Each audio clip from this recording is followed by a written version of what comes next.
Hello everybody, Jeremy Dickinson here. Thanks for watching. So in this video, what I want to do is talk about the 17th century British philosopher John Locke. And so what I want to do in particular is set up John Locke's very general philosophical worldview and then segue to Locke's theory of human nature, especially as it pertains to thinking about Locke's theory of political philosophy and its foundations. So those of you who've seen my video series on Hobbes, you have a sense of what to expect. I'm going to do some introductory work with Locke on his general philosophical worldview and then segue to his theory of human nature. This will be part one of my video series on Locke. In part two, I'll go into more detail on his theory of human nature and his theory of political philosophy. So let's go ahead and dive right in. Locke, born in 1632, died in 1704. As many of you know, then Locke was living during the times of the English Civil Wars, just as Hobbes was in the previous generations. And this meant for Locke that it wasn't safe for him at times to be in his home country, and this is because Locke was a parliamentarian. So he took the side opposed to royalism in the English Civil Wars, and there were times when the royalists, the monarchists in other words, would gain ascendancy in power, and Locke was not safe in his home country, and he went on exile for a time during that unsafe period. He ended up making his way back to England thereafter. So that just gives you a sense. So Locke is someone who is living during a tumultuous time. He wasn't safe in his own country at times, but he was also very well educated, and he received an education at Oxford, as Hobbes had prior to him, and he was working, as Hobbes was, with a secretary with political prominence in England. It's just that Locke was working with a family that was parliamentarian. Okay, so John Locke, that says just a bit about his life. Now, he wrote a work called The Second Treatise of Government, and those of you who read it, you may know that Locke never specifically endorses the parliamentarian view, but many people think that it is a defense of the parliamentarian position, especially given the fact that Locke is so opposed to an absolute monarchy, as we're going to see. So that'll be developed a bit later in my video series on Locke. So let's just go ahead now and dive right in and think about Locke's philosophical worldview. It's a very general philosophical worldview. So Locke's metaphysics. So when you work out metaphysics, you're concerned with what exists, the nature of what exists, just very generally. And Locke's metaphysics is fairly traditional in the sense that he thinks that there are material objects, the kinds of material objects you think would exist, bodily things, as you imagine plants and animals and human beings all have bodies. There are other material things like artifacts, things that people make, etc., etc. So material things exist, but what's traditional about Locke's metaphysical worldview is that he's a dualist in the sense he thinks there are also immaterial things that exist. So metaphysical dualism might not be popular nowadays in philosophy. In fact, it's looked down upon by many contemporary philosophers, but traditionally a kind of metaphysical dualism was commonplace in philosophy. So there are immaterial things, and just to give you a sense of the immaterial things that exist, there may be the things that traditionally understood as immaterial. So God is an immaterial thing, exists according to Locke, and human souls, our minds. Sometimes soul and mind are used interchangeably in the modern period and thereafter. So the soul or the mind is an immaterial thing for Locke. So Locke's metaphysics is a kind of dualism. So in this way, he's like Descartes and Plato prior to him.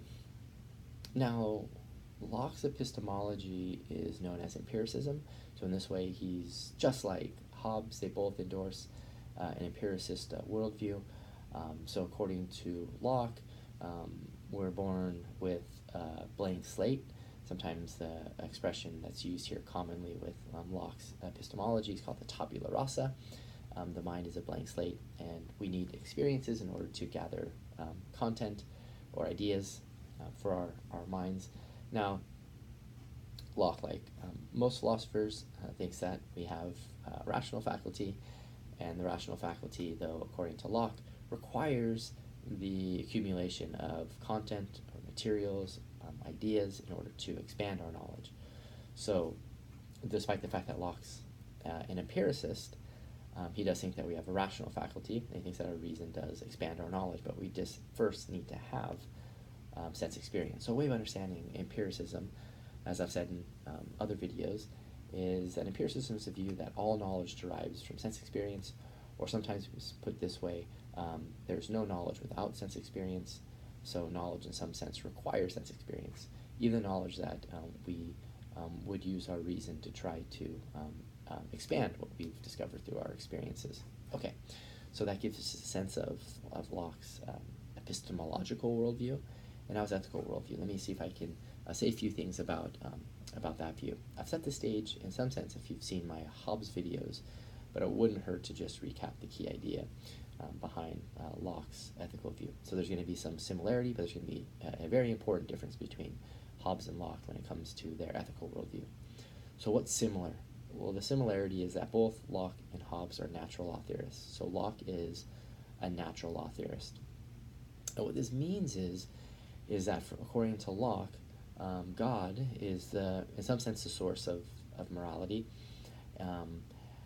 is the source of the natural law, and these laws are to be understood not as laws of physics, as I've noted elsewhere, but they're laws that serve as moral laws, as principles to guide us in our actions with respect to ourselves and respect to others. And so according to the natural law theorists, according to Locke then, God provides us with laws of nature, or the law of nature, sometimes he puts it that way. But these are really moral laws, these are laws of God, these are laws of reason, because according to Locke, we do get these ideas through our reason, okay? So these are pretty standard views of a natural law theory. But keep in mind that the natural law theory is not giving us a view about the natural world, it's giving us a view about the moral world, if you let me put it that way. The origins of morality are principles that God gives us to help us in our behaviors and our actions. Okay, now Locke's particular version of natural law theory is distinct from that of Hobbes. So remember, Hobbes's view was egoistic, so the natural law, the laws of nature, the moral laws, according to Hobbes, were egoistic. According to Locke, they're altruistic. That doesn't mean that they are exclusively altruistic. What is meant by a system of ethics being altruistic is that there are certain principles within it that tell us to act for the sake of others. And that's what makes an ethical system altruistic. Not that there aren't any principles that are egoistic. So it characterizes an altruistic ethics. It's just that there are some principles that guide us in behaving, that tell us, command us, provide us with duties to seek the interests of others when we act. Okay, so let me just give you a sense of the altruistic nature of Locke's natural law theory, which would be antithetical to that of Hobbes. So the first law of nature that we see discovered in the Second Treatise of Government, that we see presented, in the Second Treatise of Government, very early on in Chapter 2, Locke gives us a list, and he says the first natural law, the first moral law, is self-preservation. So we have a general obligation to self-preserve. And you can see this is a kind of egoistic principle, okay? The way you can promote your interest is by keeping yourself alive, and Locke's okay with saying that that's foundational in his ethical system. But he also, immediately on the heels of claiming that self-preservation is a natural law, he also claims that the preservation of humankind is a natural law. Now, this doesn't mean that we have to sacrifice our lives for the sake of others. We have a duty to do. He's not claiming that we have a duty to do so, though it may well be good that we do so. It's just that there's no obligation to do so. So the second law of nature involves the preservation of humankind, as much as we can do so without having to compromise, sacrifice our own lives. And so, so that straight away, with that second law of nature, gives us a altruistic obligation, altruistic principle to live up to, namely seek the interests of others to help them self-preserve as well, not just one's own self. Okay, and when I go deeper into discussing Hobbes' theory of human nature and his connection to his foundations of political philosophy, I'll say a bit more about where these natural laws come from, but it should be noted that the natural laws for natural law theorists generally come from God, of course, but they're not just willy-nilly principles that God gives us. They have, or say they're not just arbitrary principles given to us by God, but rather they're principles designed for the sake of promoting the well-being of human beings, the beings that have to live up to those principles in the first place. But I'll say more about his natural law theory later. I just wanted to give you a flavor of his altruistic natural law theory. Okay, so now let's turn to just saying a few things, setting the stage and discussing Locke's theory of human nature in the context of setting up his political philosophy. And just like Hobbes before him, Locke begins his thinking about political philosophy and its foundations by thinking about the concept of the state of nature. So it's an idea that Locke adopts from philosophers prior to him, namely Hobbes and perhaps others before even Hobbes. But setting that aside, the state of nature is a crucial idea for Locke. And again, the idea is if we can understand being in a state of nature, understand what that's like, that'll tell us, give us a story about how it is that we reason our way out of the state of nature to form political societies. And when you read Locke, just like when you read Hobbes, you have the sense that what they think is that there's some kind of justificatory story that's being told. What justifies forming a political society, and ultimately what comes with forming a political society is that there's political power, there's political authority, and what comes with political authority is having to obey the political authority.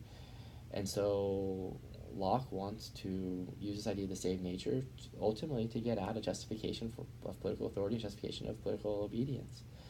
And so more will be said about that later, but let me see if I can just say some things about, initial things about what the state of nature looks like for Locke.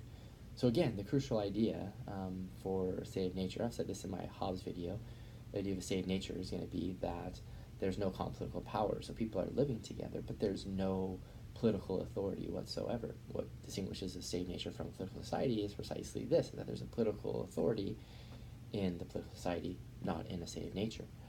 So there's no political authority, and Locke says that's essentially what makes a state of nature is that there is no common political power. So on the issue of the laws of nature that would exist, they do exist according to Locke, just as for Hobbes and other natural law theorists. They exist in some eternal sense. They're necessary. But philosophers before Locke, in particular Hobbes, thought that the laws of nature weren't binding on us in an external sense in a state of nature, and that's because there's no one to enforce them.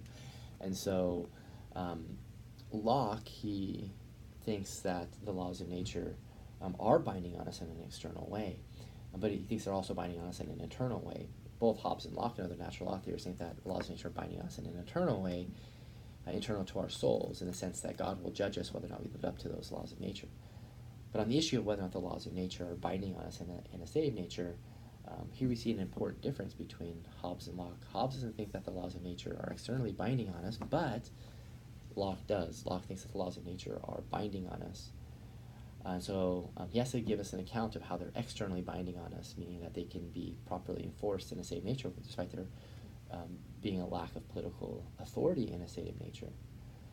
Okay, so when Locke develops his theory of human nature, in theory of state of nature, he locks in on the idea of human equality, and he has a moral sense of equality here. So he thinks that human beings are such that we all have intrinsic value, and the intrinsic value is given to us by God.